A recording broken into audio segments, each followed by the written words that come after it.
संविधान के कुछ महत्वपूर्ण अनुच्छेद।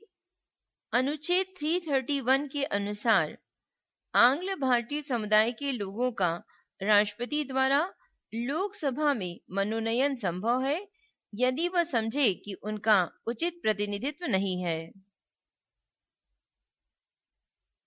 अनुच्छेद 213 के अनुसार राज्य विधायिका के सत्र में नहीं रहने पर राज्यपाल अध्यादेश जारी कर सकता है। अनुच्छेद 53 के अनुसार संघ की कार्यपालिका संबंधी शक्ति राष्ट्रपति में निहित रहेगी। अनुच्छेद 275 के अनुसार केंद्र द्वारा राज्यों को सहायक अनुदान दिए जाने का प्रावधान है। अनुच्छेद 86 के अनुसार राष्ट्रपति द्वारा संसद को संबोधित करने तथा संदेश भेजने के लिए अधिकार का उल्लेख किया गया है। अनुच्छेद 200 में राज्यों की विधायिका द्वारा पारित विधेयक राज्यपाल के समक्ष प्रस्तुत किया जाएगा। वह इस पर अपनी सम्मति दे सकता है या इसे अस्वीकृत कर सकता है। वह इस विधेयक को संदेश के साथ या बिना संदेश के पुनः विचार हेतु विधायिका को वापस भेज सकता है, पर पुनर्विचार के बाद दोबारा विधेयक आ जाने पर वह इसे अस्वीकृत नहीं कर सकता। इसके अतिरिक्त वह विधेयक को राष्ट्रपति के पास विचार के लिए भी भेज सकता है। अनुच्छेद 394 क के अनुसार राष्ट्रपति अपने अधिकार के अंतर्गत इस संविधान का हिंदी भाषा में अनुवाद कराएगा।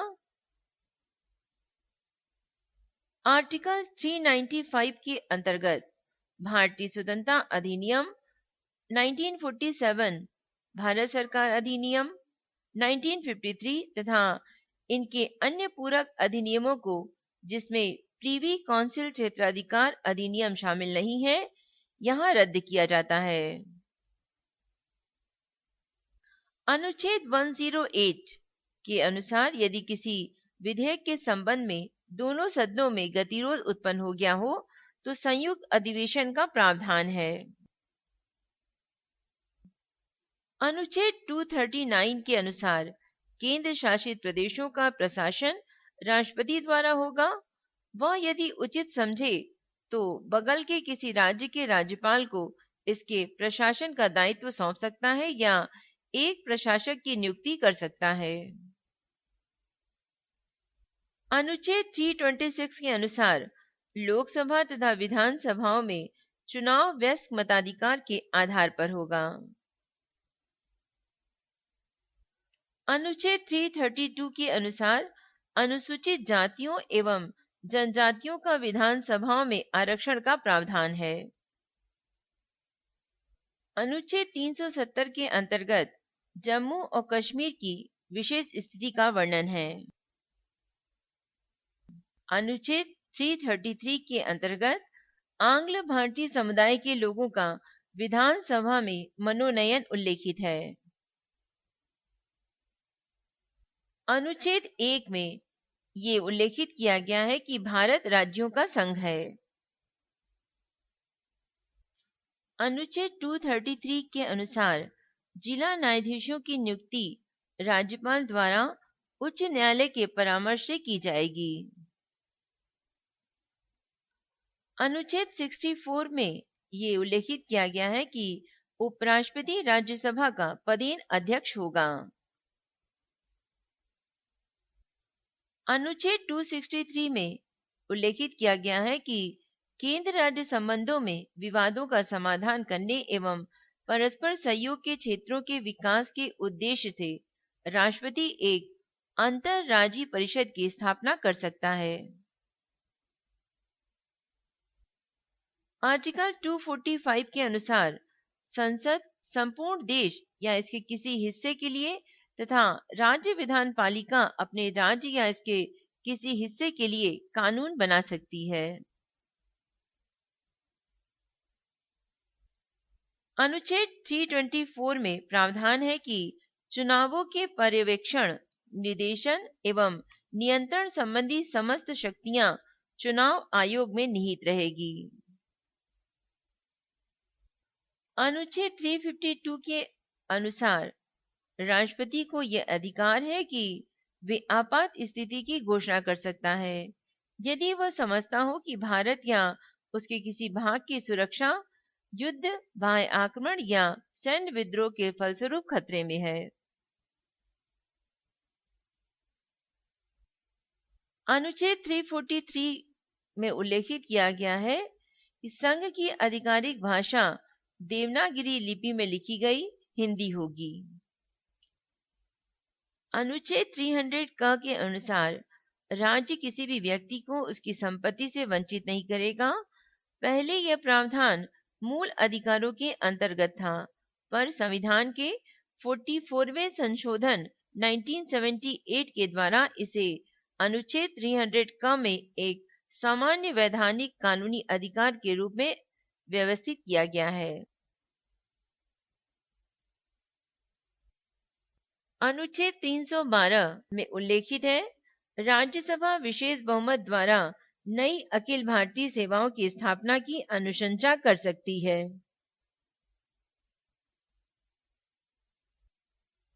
अनुच्छेद 5 के अनुसार संविधान के प्रारंभ होने के समय भारत में रहने वाले वे सभी व्यक्ति यहाँ के नागरिक होंगे जिनका जन्म भारत में हुआ हो, जिनके पिता या माता भारत के नागरिक हो या संविधान के प्रारंभ के समय से भारत में रह रहे हो।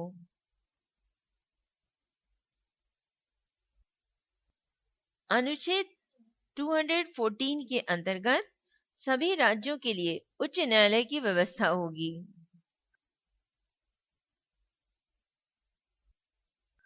मूल अधिकारों के प्रवर्तन के लिए उच्च न्यायालय को लेख जारी करने की शक्तियां अनुच्छेद 226 में उल्लेखित हैं।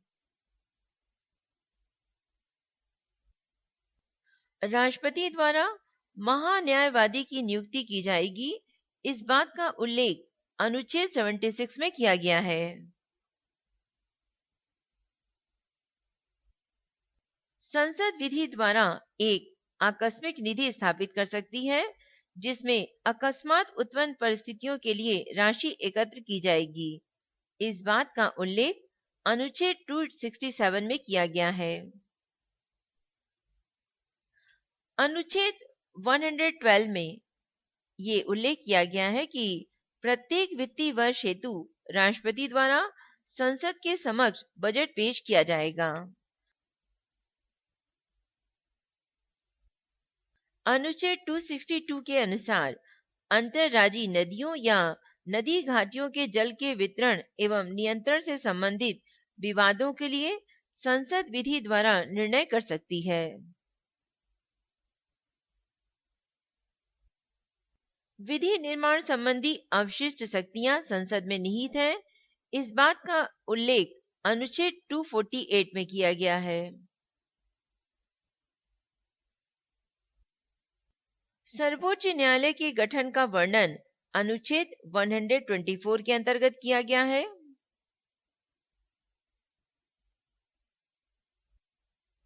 सर्वोच्च न्यायालय एक अभिलेख न्यायालय है, इस बात का उल्लेख अनुच्छेद 129 के अंतर्गत किया गया है।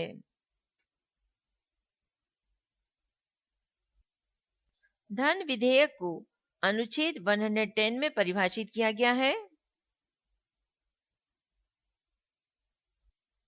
राज्यपाल के कार्यों में सहायता एवं सुझाव देने के लिए राज्यों में एक मंत्रिपरिषद एवं इसके शीर्ष पर मुख्यमंत्री होगा, पर राज्यपाल के सविवेक संबंधी कार्यों में वह मंत्रिपरिषद के सुझाव लेने के लिए बाध्य नहीं होगा। इसका जिक्र अनुच्छेद 163 के अंतर्गत किया गया है।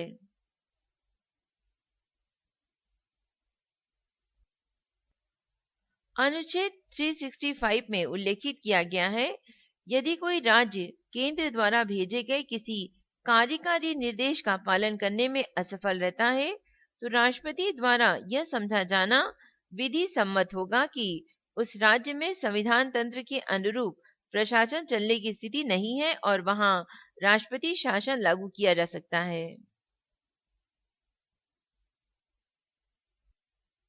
यदि किसी राज्य में पर्याप्त संख्या में लोग किसी भाषा को बोलते हो और उनकी आकांक्षा हो कि उनके द्वारा बोली जाने वाली भाषा को मान्यता दी जाए तो इसकी अनुमति राष्ट्रपति दे सकता है।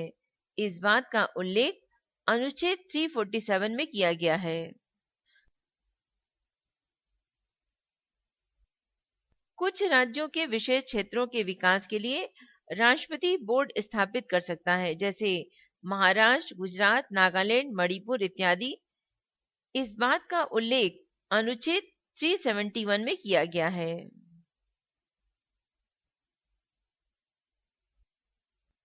राष्ट्रपति हर 5वें वर्ष एक वित्त आयोग की स्थापना करेगा, जिसमें अध्यक्ष के अतिरिक्त 4 अन्य सदस्य होंगे तथा जो राष्ट्रपति के पास केंद्र एवं राज्यों के बीच करों के वितरण के संबंध में अनुशंसा करेगा। इस बात का उल्लेख अनुच्छेद 280 में किया गया है।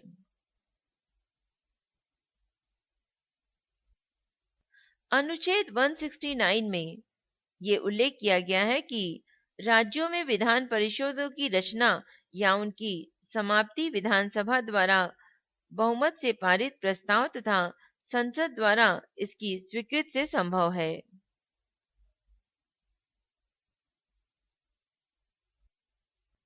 नियंत्रक एवं महालेखा परीक्षक की नियुक्ति राष्ट्रपति द्वारा की जाएगी। इस बात का उल्लेख अनुच्छेद 148 में किया गया है।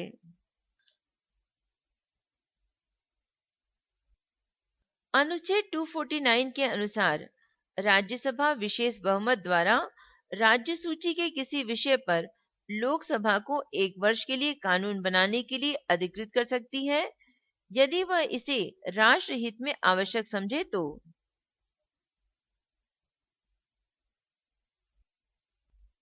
प्रधानमंत्री का यह कर्तव्य होगा कि वह देश के प्रशासनिक एवं विधायी मामलों तथा मंत्री परिषद के निर्णयों के संबंध में राष्ट्रपति को सूचना दे, यदि राष्ट्रपति इस प्रकार की सूचना प्राप्त करना आवश्यक समझे तो। इस प्रसंग का जिक्र अनुच्छेद 78 के अंतर्गत किया गया है।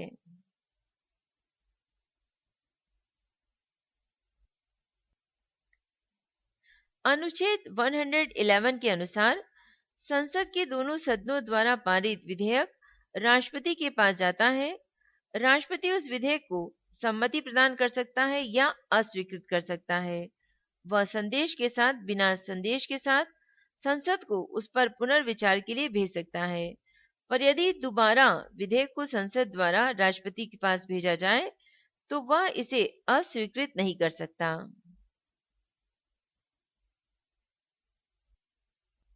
संसद के अवकाश में राष्ट्रपति को अध्यादेश जारी करने का अधिकार है। ये अधिकार अनुच्छेद 123 आर्टिकल के तहत दिया गया है। संसद को संविधान के किसी भी भाग का संशोधन करने का अधिकार आर्टिकल 368 के अंतर्गत उल्लेखित किया गया है।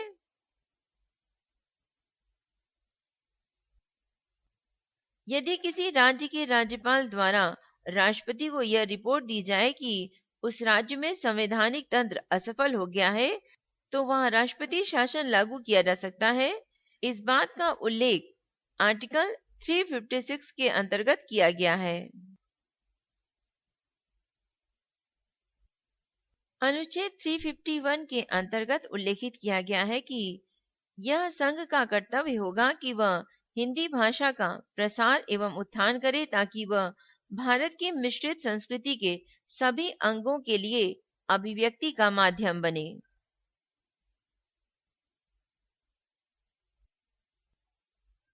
अनुसूचित जातियों, जनजातियों एवं पिछड़े वर्गों के लिए विभिन्न सेवाओं में पदों पर आरक्षण का प्रावधान आर्टिकल 335 के अंतर्गत किया गया है।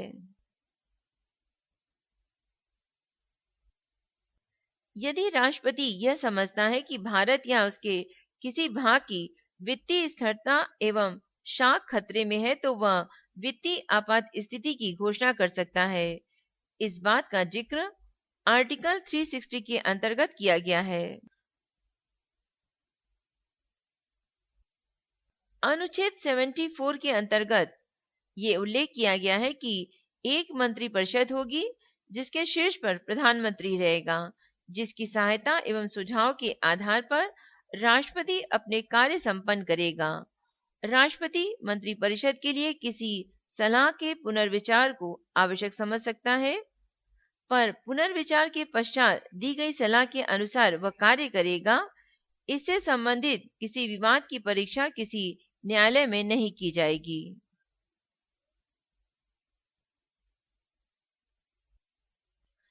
अनुच्छेद 235 के अनुसार उच्च न्यायालय का नियंत्रण अधीनस्थ न्यायालयों पर रहेगा।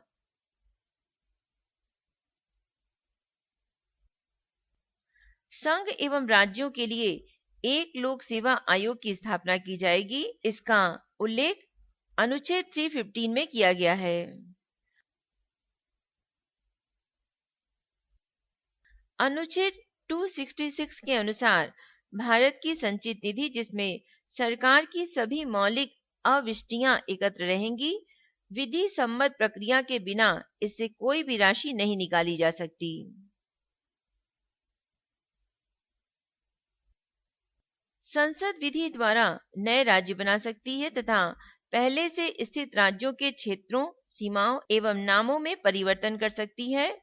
इस बात का उल्लेख अनुच्छेद 3 में किया गया है। एक सूचना, अनीता शर्मा द्वारा ध्वनांकित IAS मेन से संबंधित स्टडी मटेरियल जैसे constitution, history, geography, science and GK topics पर डिटेल नोट की CD या DVD प्राप्त करने की जानकारी के लिए मेल करें। मेल ID है voiceforblind यानी voice for blind @gmail.com। धन्यवाद।